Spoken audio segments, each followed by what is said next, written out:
Bismillahirrahmanirrahim. Assalamualaikum warahmatullahi wabarakatuh.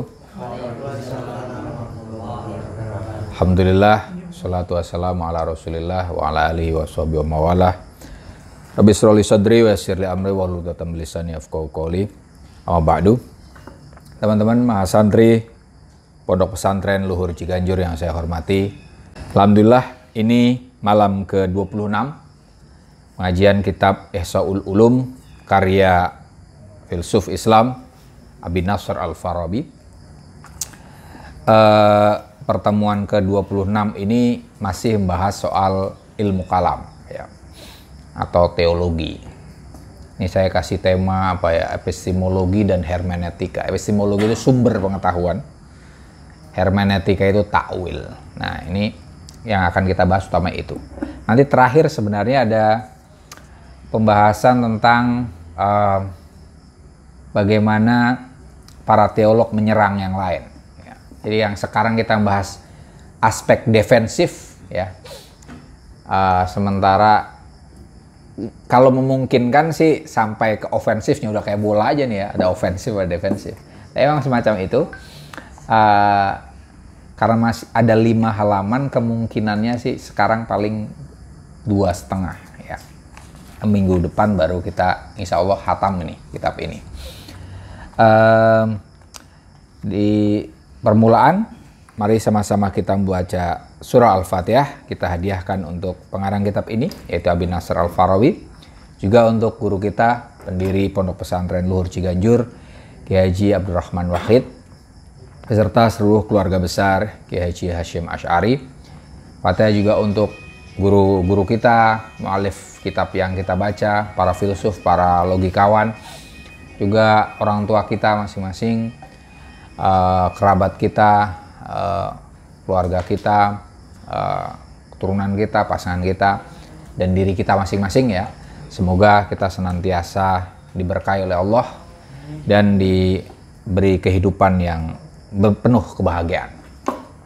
Ala diniyah wa ala kulli niyatin sholiyah wa ila hadratin Nabi Muhammad sallallahu alaihi wasallam. Al-Fatihah. A'udzubillahi minasyaitonirrajim. Bismillahirrahmanirrahim. Alhamdulillahirabbil alamin arrahmanirrahim maliki yaumiddin. Iyyaka na'budu wa iyyaka nasta'in. Shiratal mustaqim. Shiratal ladzina an'amta 'alaihim ghairil maghdubi 'alaihim waladdallin. Amin. Yang baca Mas siapa? Oh ya. Halaman 88, paragraf tengah ya. Atau paragraf aja Mas.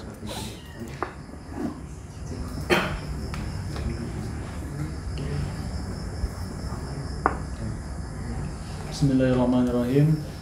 Fa innal insana wa in balagha nihayatul kamali fil insaniyati.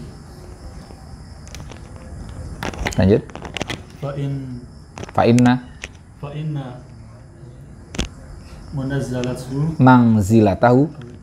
manzilatahu inda dzawil uquli al ilahiyati manzilatas sabiyyi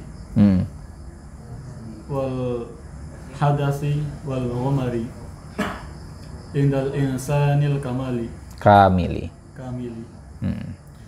wa kama anna katsiran minas sibyani wal aghbari yastangkiruna biuqulihim asya'an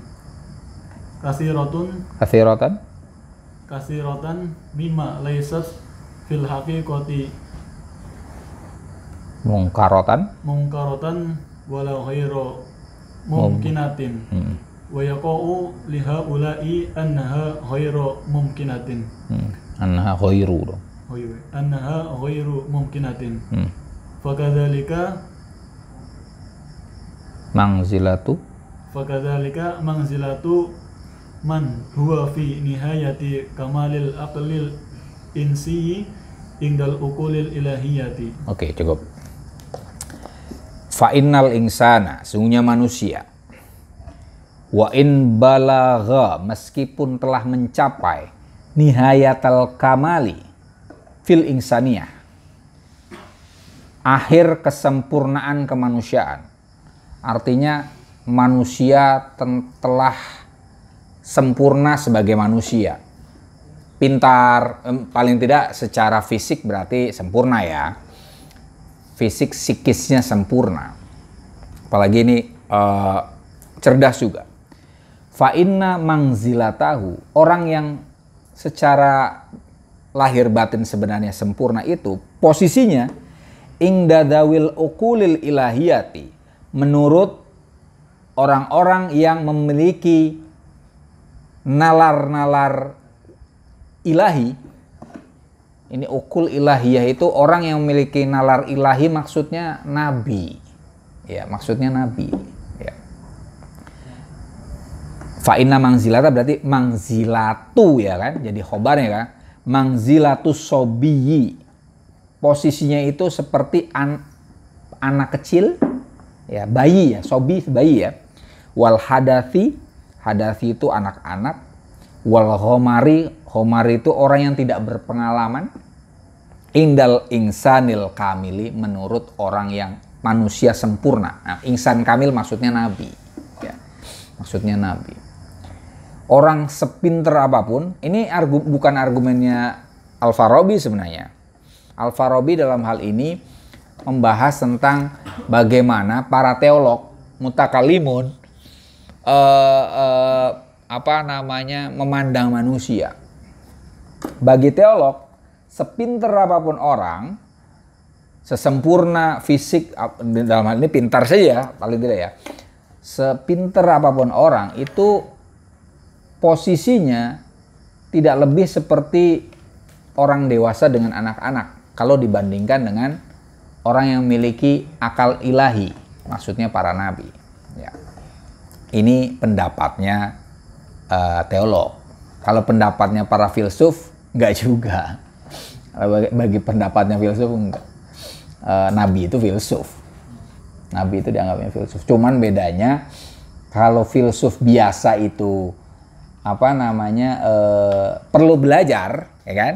Sementara Nabi kan tidak perlu, ya kan? Langsung dapat ilham. Karena ketika yang ditemukan oleh Nabi itu rata-rata ya masuk akal sebenarnya. Apapun itu, kita jangan katakan bahwa kalau menurut teolog kemarin kan ada hal yang nggak masuk akal ya. Bagi filsuf justru apa yang diungkapkan Nabi itu ya masuk akal. Kemukjizatan Al-Quran itu ya masuk akalnya itu. Hatta hal-hal yang seperti yang nggak masuk akal sebenarnya masih masuk akal. Tapi kita nggak akan sampai ke situ. Ini insal kamil di sini posisinya adalah samad insal kamil dalam hal ini sinonim dengan dzu uqulin ilahiyah. Ya, jadi insal kamil adalah orang yang memiliki akal ilahi, akal ketuhanan. Maksudnya para nabi. Nah, menurut para teolog, orang yang sepintar apapun itu bagikan anak kecil bagi manusia sempurna. Wa kama anna katsiran minasibyan, sebagaimana banyak anak kecil, wal aghmar, orang yang tidak berpengalaman, yastangkiruna bi uqulihim, memungkiri atau menolak dengan akal mereka, asya'an katsiratan, banyak hal ditolak. Anak kecil kan banyak nolak berbagai hal ya. Orang yang tidak berpengalaman banyak yang nolak berbagai hal ya. Mimma laysat fil haqiqah mungkarotan, yang pada hakikatnya tidak mungkar, tidak seharusnya ditolak. Wala ghairu mumkinatin, dan tidak mungkin, berarti mungkin ya.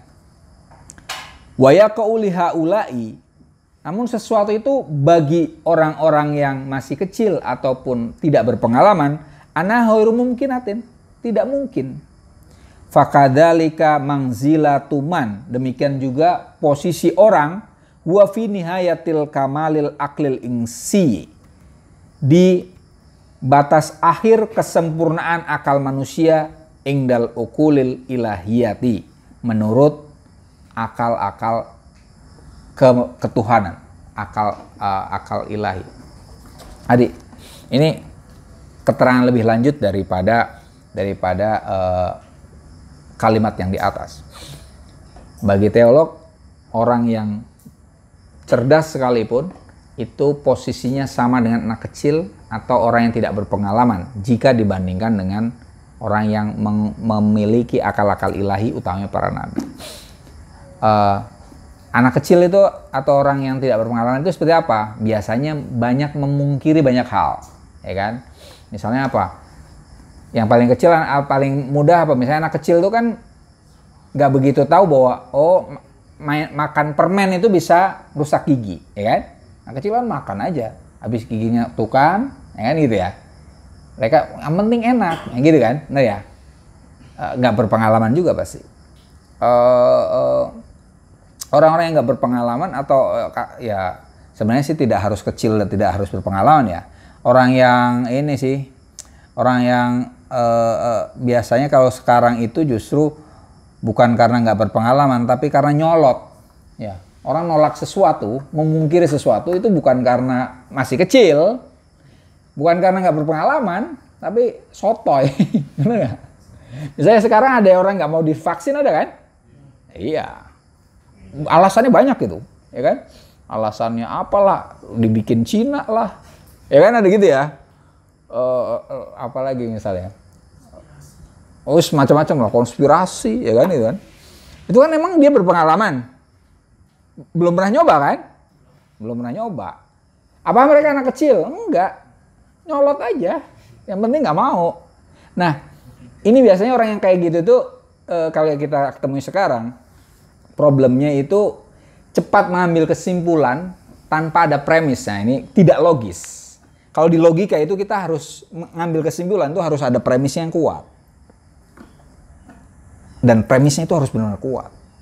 Misalnya tadi kan, oke, taruh apa sih vaksin yang sekarang apa? Sinovac apa sih? Sinovac ya. Bikinan China. Apakah kemudian China komunis misalnya gitu. Berarti berarti ini apa? Bikinan kafir.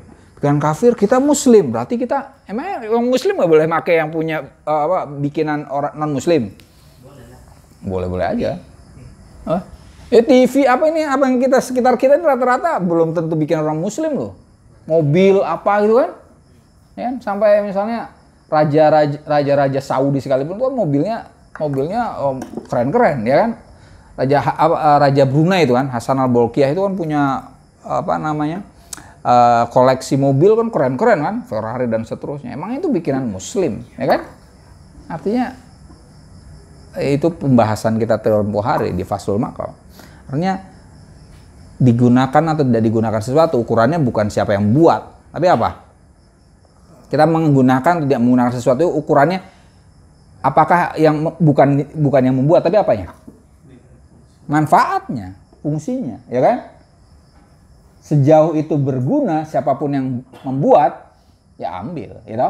Handphone misalnya, bikinan mana misalnya, mau Cina kayak mau sekarang apa, Samsung itu apa, Korea misalnya kan? Korea belum tentu Muslim kan, minoritas di sana. Pakai jilbab tuh repot di sana. Yang artinya tapi manfaat, why not? Ya kan? Nah, tadi kalau ini, tapi ini kalau menurut teolog tadi orang yang sepintar apapun itu posisinya seperti sobi, seperti anak kecil ya, yang mungkiri banyak hal, padahal yang dipungkiri itu belum tentu harus ditolak, justru seharusnya diterima. Nah itu tadi mungkin kalau hal ini contohnya apa ya, argumen-argumen yang sepertinya tidak masuk akal lah ya. Apa ya kemarin misalnya apa, malaikat apa gitu-gitu ya. Padahal malaikat tuh salah satu sarana kita bisa memahami agama lain loh. Kita mengimani malaikat, ya kan? Misalnya kayak di Hindu itu kan dewanya banyak banget kan. Agar kita bisa menerima lah ya. Ya dewa-dewa itu anggaplah itu pada malaikat kalau di Islamnya, gitu kan. Bedanya kalau di Islam tidak digambarkan kan, tidak dipersonifikasi, sementara di Hindu dibikin apa, ada bentuknya lah, tangannya banyak dan seterusnya, semacam itu. Oke. Ini tadi ya. Ini bukan pendapatnya Al-Farabi. Ini pendapat kan di paragraf di halaman sebelumnya kan ada fa inna qauman minal mutakallimin yarawna, ya kan. Artinya ini pendapat mutakallim. Lanjut Mas. Wa kama wa kama annal insana min qabli ayata'addaba wa yatahanaka yastankiru asya'an katsiratan wa yastabshi'uha wa yakhilu ilayhi fiha annaha muhalatun fa idza ta'addaba bil ulumi wa ihtanaka bitajarubi zalat anhu tilka dununi fiha tilka dununu fiha wa qalabat al asya'u allati kanat indahu muhalatan fasarat hiyal wajibatu wa sara indahu makana yata'ajjabu minhu qadiman fi haddi ma yata'ajjabu min diddihi kadzalikal insanul kamilu al insaniyatu la yamtani'u min ayyakuna yastankiru asya'an wa yakhilu ilayhi annaha ghairu mumkinatin min ghairi an takuna fil haqiqati kadzalik. Oke. Ini masih kelanjutan yang tadi. Wa kama annal insana, sebagaimana ada seseorang, sungguhnya manusia ya, min qabli ayyata'addab, sebelum dididik. Manusia yang belum dididik. Wa yatahannak, sebelum mengerti ya. Yastangkiru asya'an katsiratan, memungkiri banyak hal. Wa yastabshi'uha, dan menganggap jelek. Wa yakhilu ilaihi fiha annaha muhalatun, dan membayangkan di dirinya sendiri bahwa hal tersebut mustahil ya. Fa idza ta'addaba, apabila orang tersebut dididik bil ulumi, dengan ilmu, wahtanaka, dan mengerti, bitajarubi, dengan pengalaman, zalat anhu tilkad dununu fiha, maka akan hilang prasangka-prasangkanya tentang hal yang tadi dianggap mustahil tadi ya. Wangqalabat al asya'ul lati kanat indahu muhalatan, wangqalabat, dan berubah al asya'ul lati kanat indahu muhalatan, sesuatu yang tadinya dianggap mustahil, fasarat hiyal wajibah, yang mustahil itu ternyata harusnya emang kayak gitu ya. Wasara indahu, dan hal tersebut menjadi baginya makana yata'ajjabu minhu qadiman, sesuatu yang tadinya dikagumi di masa lalu, fi haddi ma yata'ajjabu min didihi, posisinya sama dengan sesuatu yang dikaguminya, padahal sesuatu itu lawan dari yang pertama. Maksudnya gini, tadi seseorang kadang memungkiri sesuatu itu karena dia belum dididik, belum mengerti tentang sesuatu itu. Tapi nanti kalau dia mengerti, dia akan mengamini sesuatu yang dimustahilkan, akan dinyatakan oh memang seharusnya kayak gitu. Kalau di filsafat ada kisah yang goanya Plato, ya kan? Itu kisahnya kan orang banyak semacam ini berada di dalam goa. Nah, goanya itu ada bayang-bayang semacam itu. Ada cahaya yang masuk ke dalam goa itu. Kemudian misalnya ada binatang atau apa gitu, bayangannya kelihatan. Jadi manusianya itu semua ngelihat ke tembok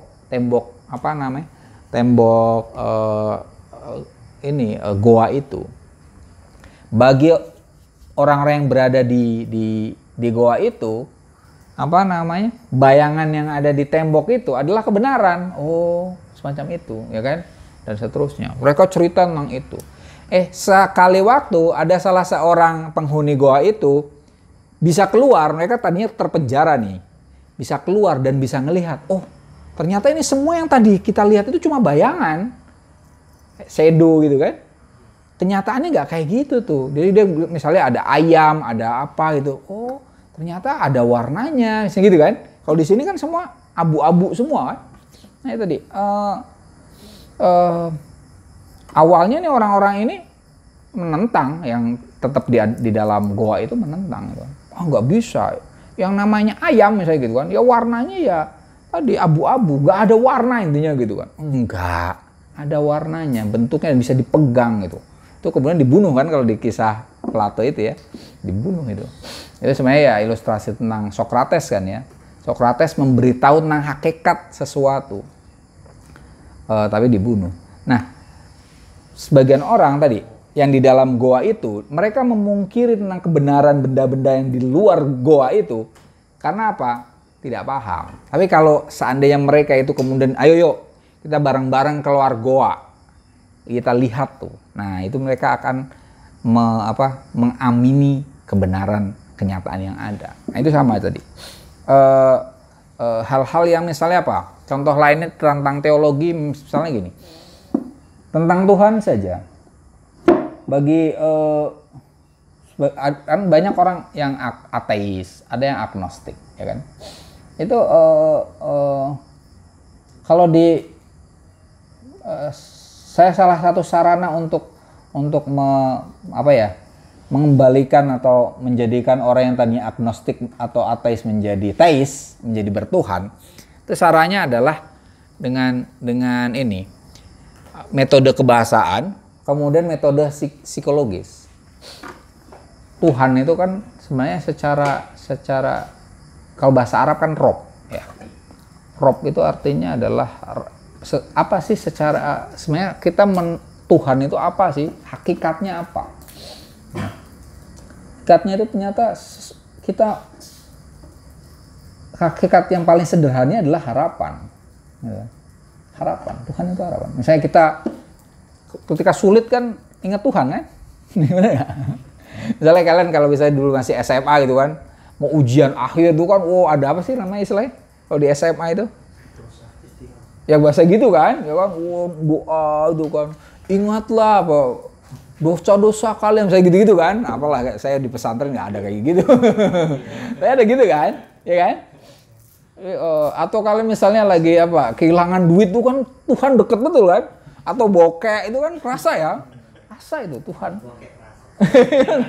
Ya kan? Putus cinta itu gitu kan.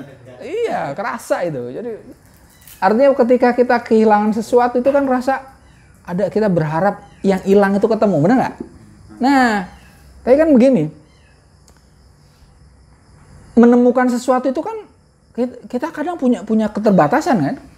Saya misalnya gini, saya kasih contoh misalnya gini. Saya ngajarin tentang teologi ke anak saya. Anak saya udah pernah cerita juga di sini. Anak saya namanya Tara, anak kecil.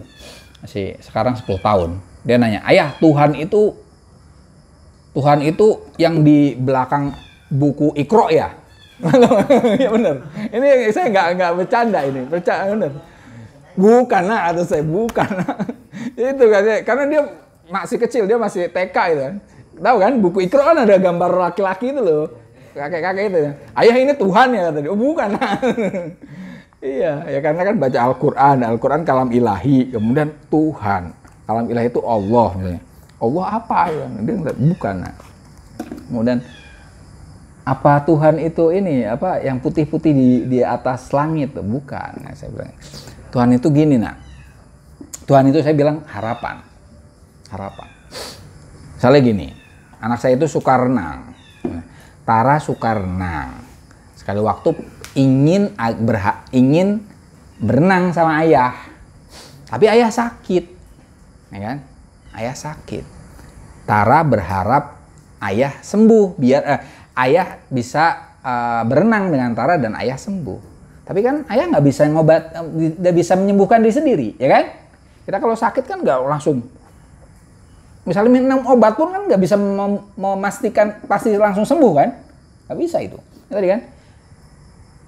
Ayah ke dokter, kemudian dokter ngasih resep misalnya kan, ngasih obat. Dokter itu apakah dia juga bisa menjamin bahwa saya pasti sembuh dengan obat itu? Nggak ada itu. Paling banter apa? Kalau kita beli obat atau itu kan ada tulisan di sini apa? Semoga cepat sembuh, bener nggak? Ada kata semoga loh. artinya dia nggak bisa jamin bahwa kita itu pasti sembuh dengan minum obat itu. Artinya apa? Dokter berharap resep yang diberikan itu bisa menyembuhkan ayah. Saya berharap sembuh juga dan bisa nemenin anak untuk renang. Anak juga berharap itu kan. Nah, ini artinya kita ada harapan-harapan kan. Tapi ini kan semua saya tidak bisa menjamin diri saya sendiri sehat. Dokter juga nggak bisa, apoteker nggak bisa. Nah, di sini berarti ada yang artinya apa? Tuhan adalah harapan yang diharapkan mewujudkan harapan. Benar nggak? Tuhan adalah harapan hanya H besar. Ini definisi saya ini. Tuhan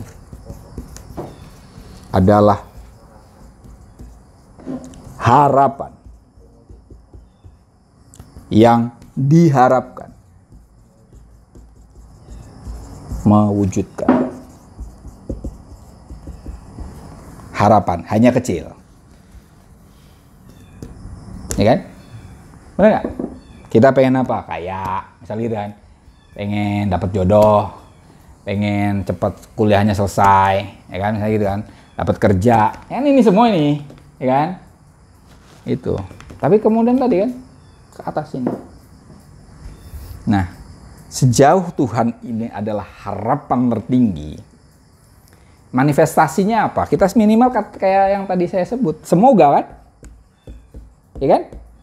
Benar kan? Artinya siapapun yang masih ada kata-kata semoga, itu masih bertuhan. Benar nggak? Artinya orang ateis itu sudah nggak ada. Benar nggak? Benar nggak? Masih ada harapan, ya kan? Emang dia bisa nyembuhin dirinya, ya kan? Paham nggak?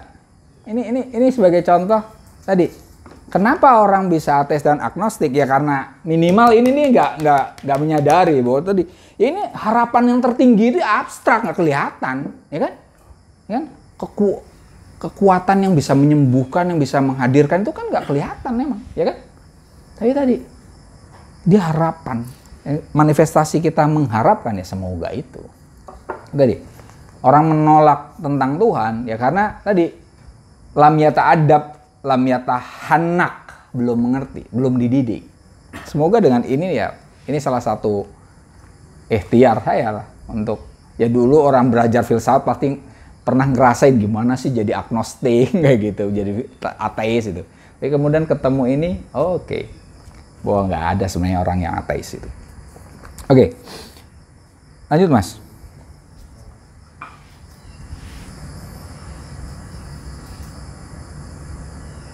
Tadi sampai apa sih? Masih ya?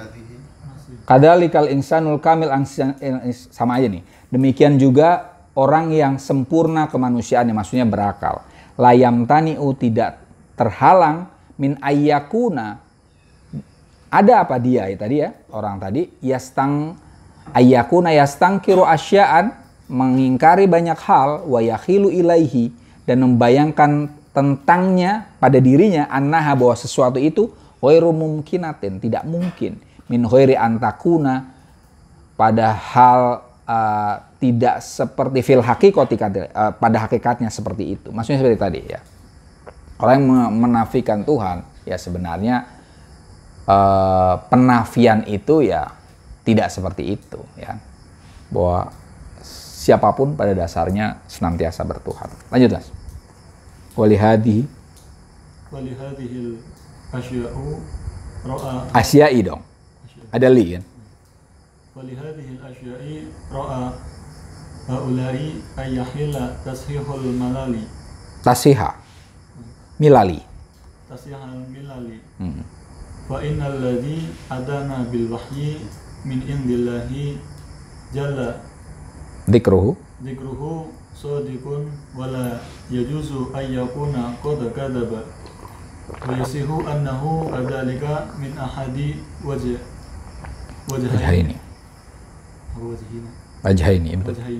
min ahadi imma bil mu'jizati allati yaf'aluha aw tadharu ala yadihi wa imma bisyahadati min taqdimi Man. wa imma bisyahadati man taqaddama Qabuluhu ini. qabuluhu minas sadiqinal maqbulil aqawili ala Sidqi. sidqi hada wa makanuhu minallahi jalla wa azza au bihima jami'an. Tadi makanihi, tapi nggak apa-apa, udah cukup. Walihadihil asya, berdasarkan perkara tadi, ya, tentang apa namanya, mungkin orang menolak sesuatu karena belum tahu, belum mengerti, belum diadab. Ya. Ro'a haulai, para teolog itu berpandangan ayyahila tashihal milali, untuk condong membenarkan agama. Fa'innalladzi atana bil wahyi, sesungguhnya sesuatu yang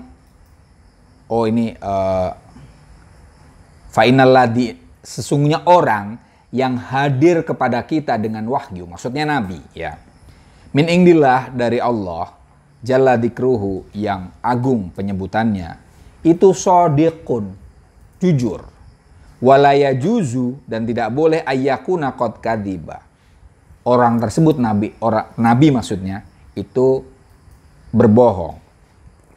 Wa yasihu annahu kadzalika, dan sah bahwa orang tersebut maksudnya nabi tidak akan bohong dan selalu jujur min ahadi wajhaini, berdasarkan dua hal.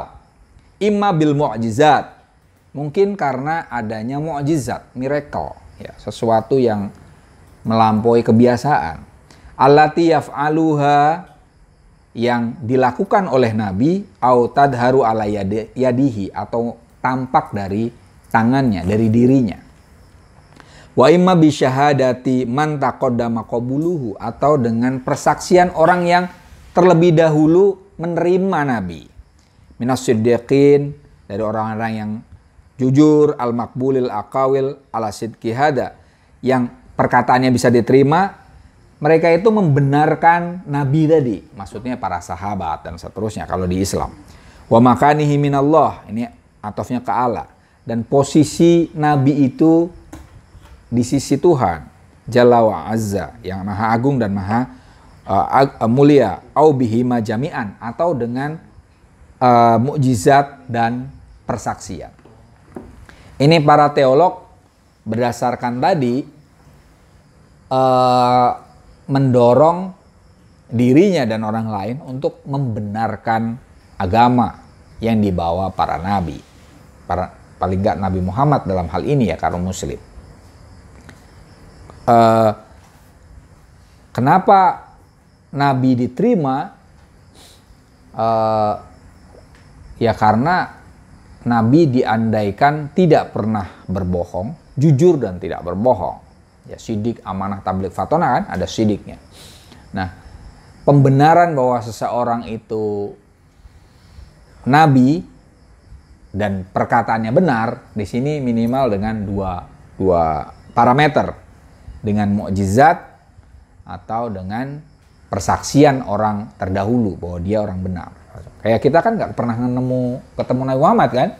Artinya kita tentang muslim, menjadi muslim gara-gara apa? Turunan. Iya sih. Tapi turunan itu lama-lama maksudnya lebih ke apa? Mukjizat atau syahadat? Mukjizat belum, kakek-kakek kita syahadat. Syahadat itu persaksian. Ya kan? Oh, ya keturunan memang. Kakekku ngomongnya gitu. Itu syahadat kan?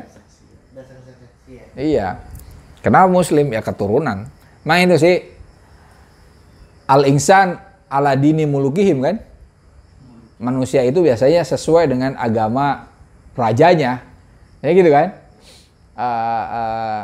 Ketika rajanya agama apa, bisa jadi itu, kalau zaman dulu ya, satu negara itu nanti agamanya sama dengan rajanya itu. Misalnya di India itu kan Ashok, tahu ya? Kan tadi Ashok, tahu ya? Asoka itu loh. Kan dia Buddha, kan? Saat itu jadi Buddha itu. India jadi Buddha. Tapi kemudian giliran zaman Mughal jadi Muslim tuh India, ya kan? Indonesia juga mungkin kayak gitu dulu kan. Ya, ketika Majapahit Hindu atau Buddha atau gabungan dari itu kan, ya kan?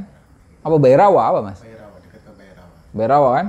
Tapi kemudian giliran datang Wali Songo, kemudian muncul kerajaan Demak, jadi Muslim tuh. Sampai sekarang Muslim semua itu kan. Semacam itu. Ala dini mulukihim. Ya, sampai kapan kita nggak tahu juga kan. Sampai kapan Muslim ini menjadi mayoritas di Indonesia nggak tahu. Karena dari sejarah aja kita pernah berganti-ganti itu di Indonesia ini kan.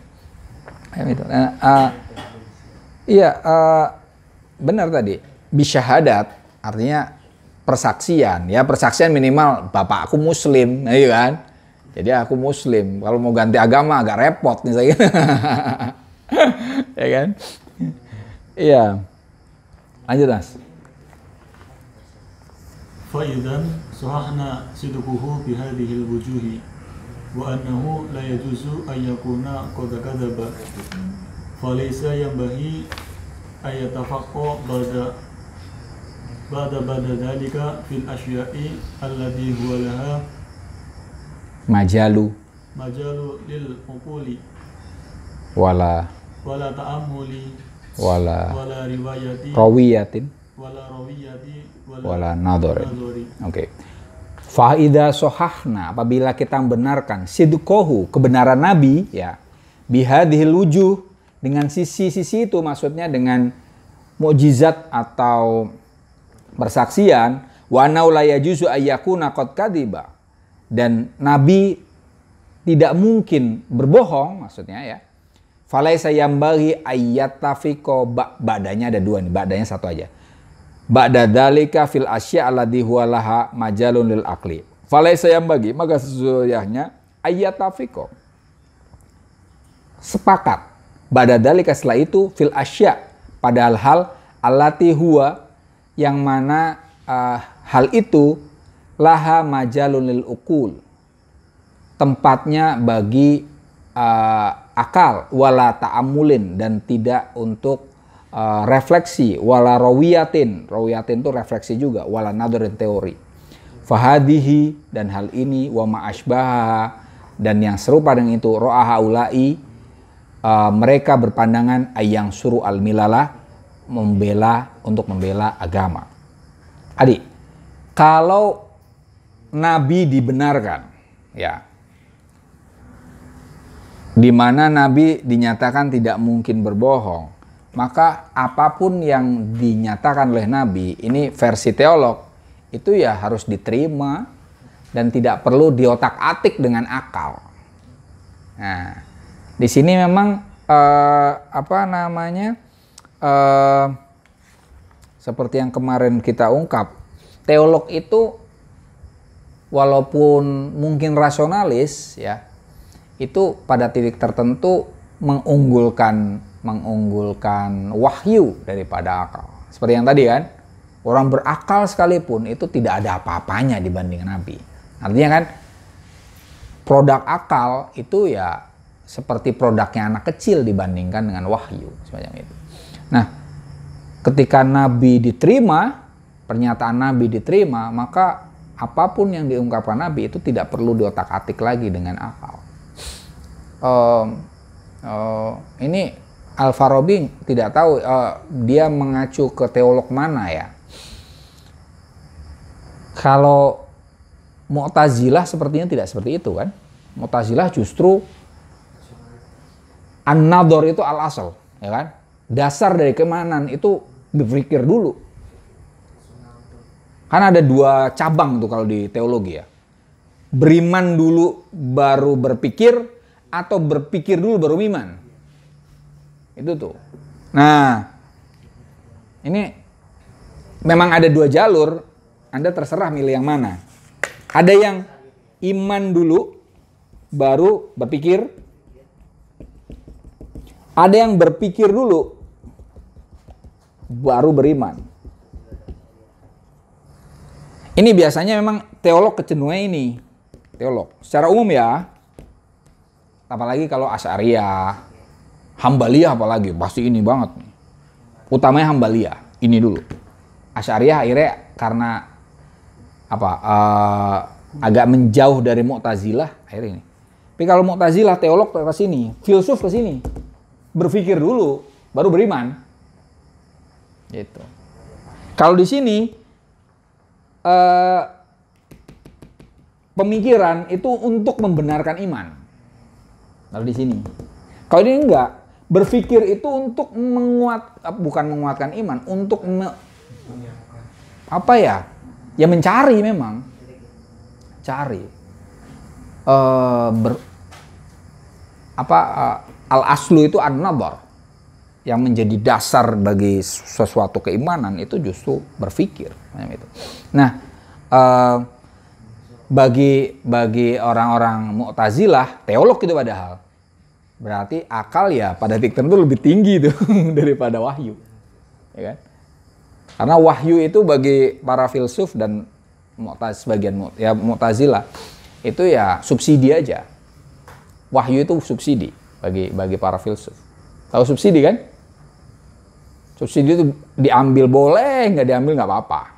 Tapi itu bantuan, ya kenapa nggak kalau bagi bantuan kan perlu juga kan? Ya, oke. Jadi tapi tadi seandainya nggak pakai nggak apa-apa juga bagi para filsuf. Ya. Sementara bagi teolog, oh tidak, itu pegangan. Jadi kita seolah-olah kalau di teologi ini Hambaliyah dan kemudian Asy'ariyah, kita tidak mengetahui baik buruk kalau tidak ada wahyu. Kan itu kan? Jadi wahyu itu jadi penting. Bagi orang-orang Mu'tazilah dan para filsuf, ya enggak. Tanpa wahyu pun orang tahu baik buruk, gitu kan. Cuman tadi wahyu itu benar-benar memberikan penjelasan yang lebih detail tentang baik buruk dengan konsekuensinya. Lebih instan lah. Sebenarnya apa gunanya wahyu? Ya kita bisa mengetahui kebenaran dengan cara lebih cepat. Sementara kalau berfilsafat itu kita mengetahui kebenaran tapi agak babak belur dikit. Terus nyari-nyari kemana gitu. Ibarat kita mau jalan ke satu tempat dari Ciganjur ini misalnya mau kemana ya? Mau ke UKI lah ya, ke Cawang UKI gitu kan. Kalau berfilsafat itu kalian lewat jalan yang biasa. Hari kerja sebelum pandemi. Macet-macet kan. Sampai agak babak belur tapi. Sementara pakai wahyu itu ibaratnya kalian lewat jalan tol. Itu lebih cepat. Pakai Google Map. Gimana? Kayak Google Map. Pakai Google Map. Lebih cepat. Iya. Tapi itu jangan kemudian katakan bahwa berarti itu orang malas, ya enggak juga. Kalau tadi ngapain susah payah, kan ada orang ngebully juga kan? Ngapain susah payah? Sebagian orang memang ada yang sukanya ini kan? Kayak misalnya ini loh, tahu backpacker kan? Nah, ada sebagian orang lebih suka jalan-jalan kayak backpacker, ya kan? Ya kan? Ada yang udah yang enak-enak aja pakai pesawat, tidur di hotel, ada yang gitu kan? Mau ke Bali misalnya gitu kan, udah sewa pesawat, nanti di sana ada gate, beres semuanya. Tapi bagi yang backpacker, nggak nikmat itu. Kurang tantangan. Nah, mana yang benar? Backpacker atau yang orang nyantai-nyantai tadi? Selera. Gitu. Jadi tadi sama ini tadi.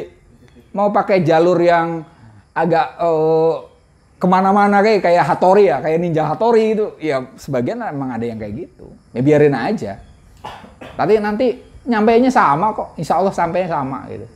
Cuma beda jalur aja. Gitu. Nah, bagi orang yang berfilsafat tadi emang experience lebih suka pengalaman. Dia alih-alih dapat hal yang instan, dia lebih suka ngeracik. Kayak contoh paling gampangnya kopi lah, ya kan? Ada yang nggak suka kopi instan, ada kan? Banyak kan?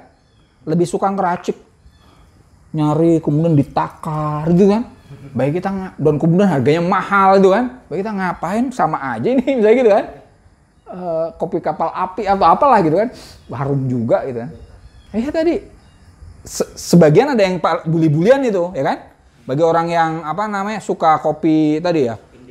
Iya itu kan, wah apa kita anti kopi saset. Ada kan itu kan? Ada itu. Ada loh, iya. Kita nggak doyan itu, muntah-muntah kalau. Ada yang belagu gitu ada, ya kan? Tapi bagi sebagian orang yang ngapain repot-repot, ya kan? Kalau rasanya sama, gitu kan? Ya itu lagi-lagi selera. Oke. Masih lanjut? Masih ada waktunya? Ya. Wa qaumun minhum akhiruna yaruna ayang suru awalan jami'a ma soroha bihi wadi'ul milalati bil alfadhi lati biha abaru anha. Summa yadbi'ul mahsusati wal masyhurat wal ma'qulat. Fama wajadu minha aw minal ya. Min benar. Aw minal lawazim. Aw minal lawazimi anha wa in ba'uda. Syahidan li syai'in mimma fil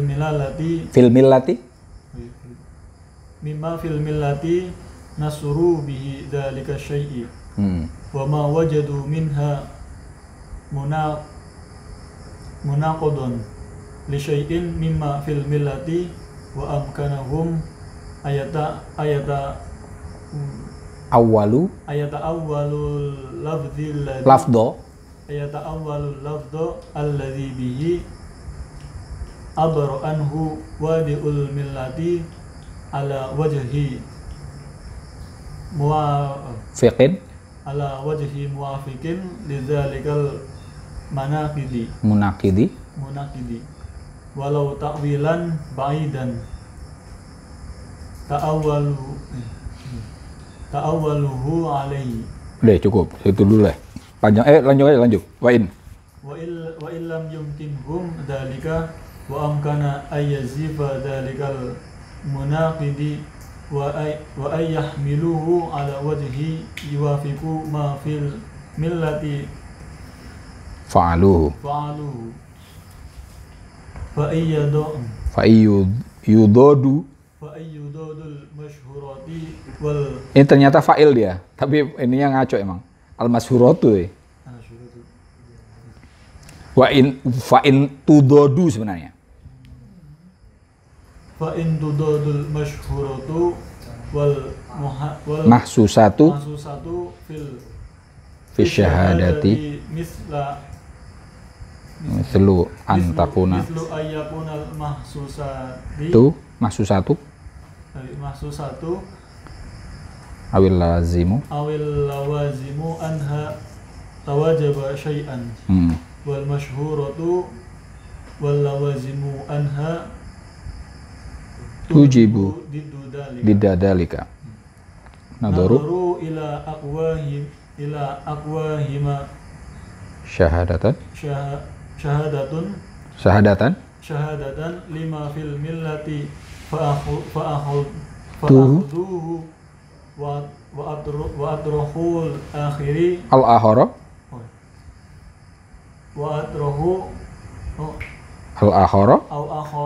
wa zayyafuhu. Oke, cukup. Ini tentang hermeneutikanya nih ya. Kalau tadi kenapa saya sebut ada hermeneutikanya di sini nih. Wa qaumun minhum, dan satu kaum dari para teolog akharun yang lain, yarawna berpandangan ayang suru awalan. Pertama-tama mereka perlu membela jami'a ma soroha bihi wadi'ul millah, semua yang dijelaskan oleh peletak dasar agama, bil alfad dengan kata-kata allati biha abara anha, yang dengan kata-kata itu agama diungkapkan ya. Tsumma yatba'u al-mahsusati. Kemudian mereka mengikuti hal-hal yang indrawi. Wal masyhurati, pandangan-pandangan populer. Wal makulati, pandangan-pandangan yang rasional.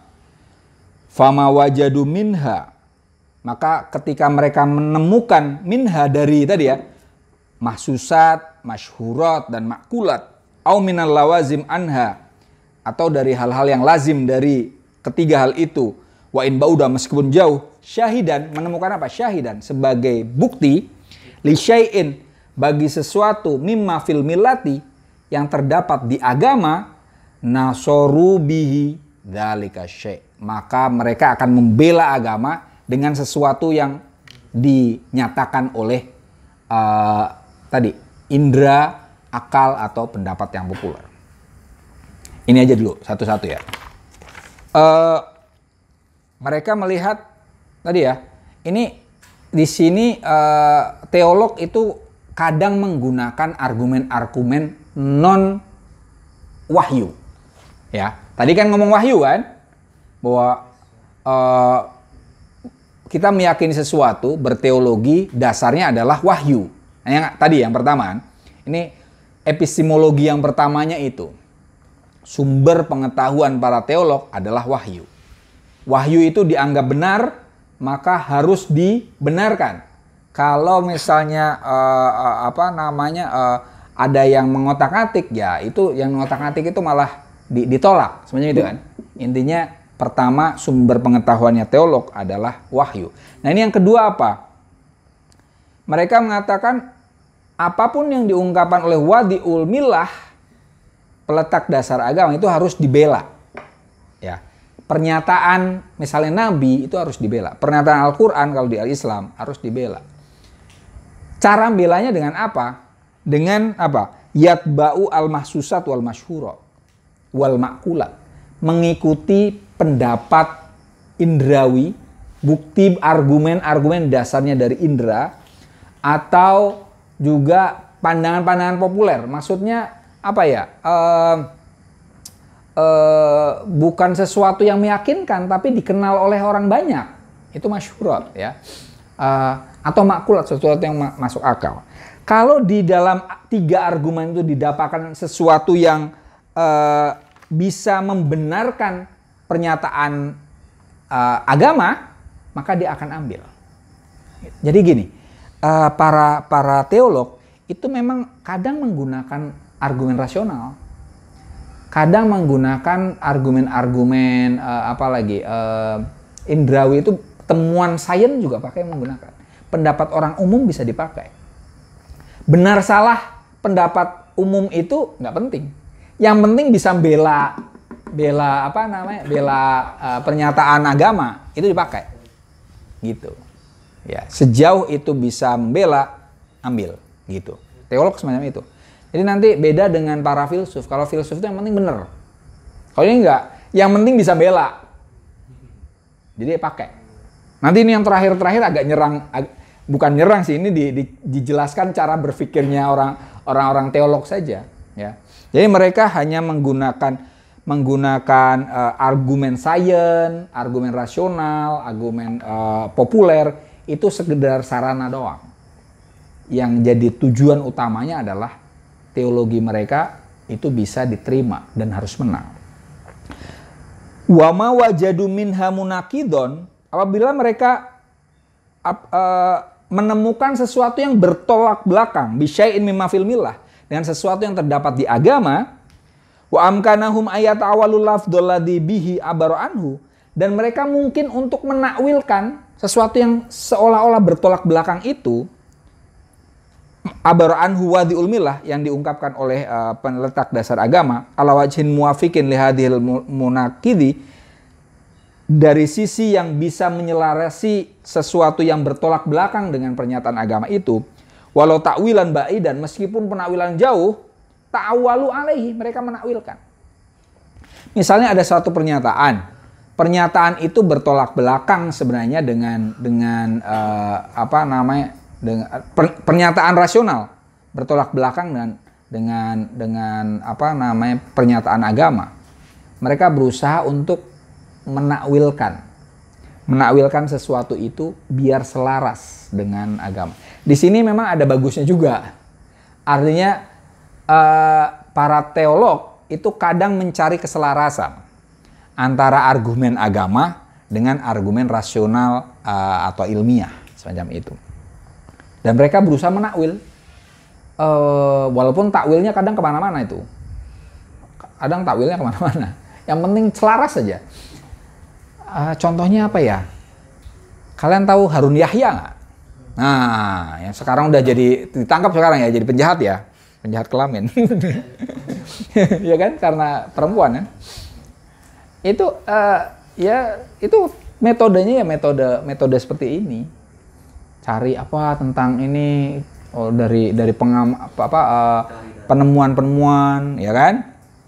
Kemudian dia lawan itu. Nah, nanti teori Darwin ditolak oleh dia kan kalau itu kan. Intinya ini mungkin yang lebih tepat adalah tafsir ilmi, Mas. Ini nih, ya kan? Jadi ilmu itu kadang dipakai apa yang diyakini. Padahal yang namanya ilmu itu kan berubah terus, ya kan? Dan bisa bertolak belakang dari apa yang ditakwilkan sebelumnya. Jadi ini metode ini kemungkinan untuk justru dibully di masa depan sangat tinggi. Cocokologi ada, iya kan? Misalnya gini, saya dulu waktu di pesantren pernah dengar gini. Surat Al-Fil itu adalah inspirasi untuk membuat bom. Ya kan? Ya kan? Iya kan? Hajaratim min sijil itu kan.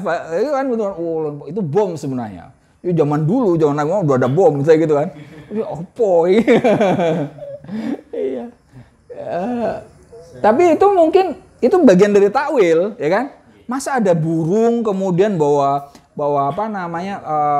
batu panas dilempar itu kan? Yang masuk akal zaman sekarang kan itu bom itu, ya kan? Bawa rudal dilempar itu kan.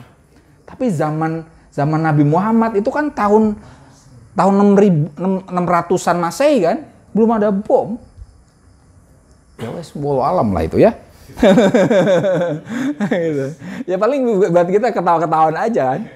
Surat Al-Fil aja kalau kita artikan secara literal aja kita, masa sih gitu kan?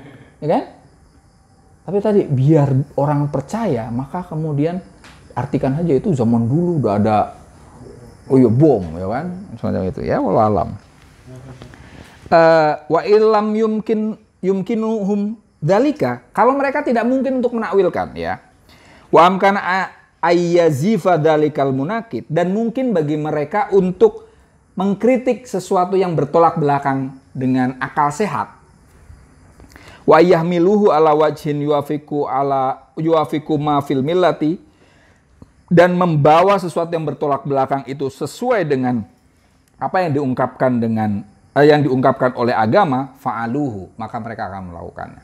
Tadi ada kalanya mereka menakwilkan sesuatu yang bertolak belakang dengan agama, itu dibawa ke agama atau sebaliknya dibawa ke sesuatu yang kekinian, itu. Kayak tadi yang saya contohkan terkait dengan surat Al-Fil tadi, mereka bisa menyeret-nyeret agama kemana-mana sebenarnya itu, ya kan? Bisa dicocokkan ke pemahaman sekarang atau ke pemahaman agama. Tapi ya tadi ada unsur cocokologinya tinggi di situ, ya.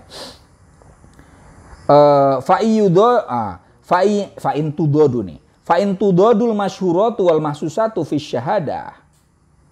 Apabila pendapat yang umum, ya, dengan hal-hal yang sifatnya indrawi itu bertolak belakang dalam persaksian, mithlu antakunal mahsusatu, misalnya pendapat yang berasal dari pengalaman indrawi awil lawazimu anha, yang lazim pada mahsusat, tujibu syai'an, mewajibkan sesuatu, wal masyhuratu wal lawazimu anha tujibu diddadalika, sementara pendapat yang populer menyatakan hal yang lain, maksudnya nadaru fi aqwa hima, maka mereka akan melihat apa yang paling kuat di antara dua pendapat yang bertolak belakang ini. Kuat apanya? Syahadatan, dalam memberikan persaksian. 5 fil millah, bagi apa yang terdapat di agama. Fahoduhu, maka kemudian dia mengambil yang paling kuat. Wa atrahu al-akhor, dan meninggalkan atau membuang yang lain yang lemah. Wa zayyafuhu, dan mengkritik ya, mengkritik yang ditolak itu. Ini masih ada poinnya juga. Artinya mereka masih menimbang argumen ya. Tapi ukuran untuk menerima atau menolak suatu argumen itu bukan karena argumen itu benar atau salah, tapi argumen itu selaras dengan pernyataan agama atau tidak. Jadi bagi teolog yang benar pertama adalah agama. Gitu loh. Yang benar adalah agama, pernyataan agama. Yang lainnya itu harus menyelarasi agama ya. Kalau ada yang bertolak belakang, maka bisa jadi dia ditakwilkan. Kalau masih mungkin ditakwil. Kalau tidak, ya ditolak. Nah, kalau kemudian ada dua pendapat atau lebih itu berseberangan, maka yang dipilih adalah mana yang paling kuat dan menyelarasi pendapat agama. Intinya religion first, gitu ya. Oh, udah kayak Trump ini. America first. Itu tadi. Agama pasti benar, pernyataan agama pasti benar, yang lainnya itu menyelarasi saja. Beda dengan tadi, kalau filsafat, ya kebenaran itu milik Tuhan, gitu kan. Selain dari Tuhan, itu sekedar jalan menuju kebenaran, gitu. Jadi tidak ada istilahnya kalau ada yang bela ya kebenaran sementara, tentative truth. Kalau di filsafat itu tentative truth. Kebenaran itu sementara, tentatif, ya kan? Oke, karena ya yang kita imani ini ya bagi kita harus percaya yang kita imani benar kan? Wajib itu. Kalau enggak pasti skeptis, ya kan? Kita pasti merasa menganggap apa yang kita percaya itu benar, ya kan? Tapi jangan kemudian itu kebenaran yang paling benar. Nah, itu menjadi persoalan itu. Sementara para teolog itu menganggap apa yang diyakini itu paling benar. Maka tadi ketika ada pendapat yang lain, dia akan zayyafuhu, ya kan? Macam-macam itu. Padahal ini pendapat milah. Kadang bukan pendapat milah itu sendiri. Ya karena ini ada mufassirnya, Al-Quran kan dawil wujuh kan? Banyak dimensinya. Artinya jangan-jangan yang dipercaya oleh para teolog itu ya kepercayaannya dia saja. Padahal di situ masih ada dimensi makna yang banyak. Itu. Dan pemaknaan yang lain belum tentu salah. Ya kan? Pemaknaan kita belum tentu benar. Artinya ya minimal kita sepertinya ini benar. Paling banter gitu. Nggak, ini paling benar ya nggak bisa. Ya. Tapi kalau teolog enggak. Ini benar. Ini paling benar. Yang lain salah. Nah itu. Sedikit lagi ya sampai ini. Saya langsung aja baca. Fa'ilam yumkin antah mila lafdhatul millati ala ma yuafiqu ahada hadihi. Apabila pernyataan agama, pernyataan yang diungkapkan oleh agama itu tidak mungkin untuk dibawa menyelarasi pendapat tadi ya, masyhurat atau mahsusat. Wala ayyahmila syai'un min hadi ala ma yuafiqul millah. Dan Dan juga sesuatu itu tidak bisa menyelarasi agama dalam hal ini maksudnya. Walam yumkin ayat roha wala ayyazifa syai'um minal mahsusat wala minal masyurat wala minal makulat allati tadodu syai'am minha ra'au hina idin ayyang suru dalika syai' bi ayyuqala innahu haq li annahu ahbaro bihi man la yajuzu ayyakuna qad kadiba wala ghalata wa yaqulu haula'i fi hadzal juz'i fil minal millati bima qala haula'il awwalun fi jami'ihim.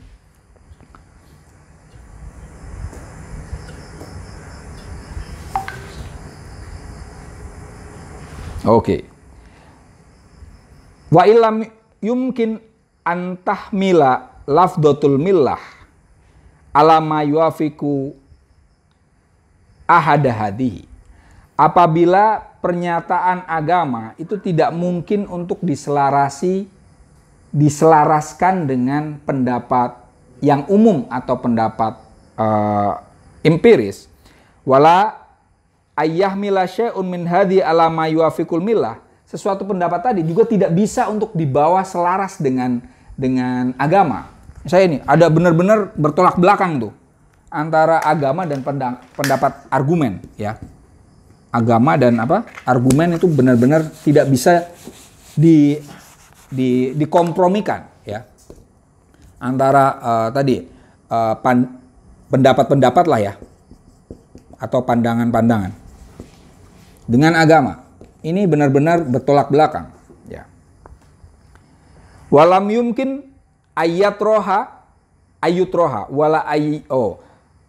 wala yumkin ayatroha wala ayazifa syai'am, ini syai'an, ya, minal mahsusat wala minal masyurat wala minal makulat, dan tidak mungkin untuk membuang atau mengkritik sesuatu yang dihadirkan oleh pendapat rasional, empiris dan populer tadi, ya. Allati tudadu syai'an minha, yang bertentangan dengan lafaz agama, ya, lafaz agama. Ya. Intinya bertolak belakang. Ra'au hina idin, mereka berpandangan ayyang suru dzalika syai', untuk membela pernyataan agama. Biayyukola, dengan mengatakan innahu, bahwa pendapat agama ini hak, benar. Li'annahu ahbarobihi, karena yang mengabarkannya man la yajuzu ayyakuna qad kadiba, orang yang tidak mungkin berbohong, walaholato, tidak mungkin untuk keliru. Wa yaqulu haula'i, mereka mengatakan fi hadzal juz'i minal millah, pada sisi tertentu dari agama ini, bima qalahu ulaikal awwalun, sebagaimana yang dikatakan orang terdahulu, fi jami'iha, di semuanya. Paragraf ini mengatakan apabila pendapat rasional, empiris, populer berbeda dengan pendapat agama, lafaz agama, maka yang akan dibela yang mana? Agama.